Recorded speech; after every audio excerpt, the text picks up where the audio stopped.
Well, I think you can see how clean this looks here, you know, so that's down in that lower half circle, and then I've got my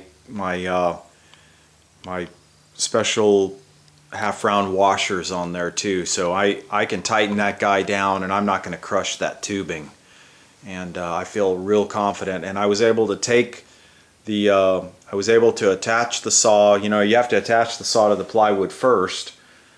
So I was able to attach the saw, and then because I left the dimension on this edge to edge here, and then the front to back, made it smaller than this opening and my threaded receivers here for raising and lowering, I was able to just drop it down in here. So it's going to be very easy if I need to take this out and take it somewhere else to you know, just take this out and leave it attached to this nice rigid stand that I can clamp to sawhorses or what have you, and have a very nice setup. But this is the way I'm going to use this. This thing is just it's going to be, as you know, the capacity of a cabinet saw is what it's going to have. Okay, so you can see that I'm a little low because, you know, I cut this down in here from when I checked my alignment. So I need to raise this up and double check my alignment, and you know, make sure that I'm still very close, and then I'm going to start working on my infill here.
Yeah, I can just eyeball this and see that this top has a little, you know, is not flat across the back there. It looks really good here. Yeah, that's...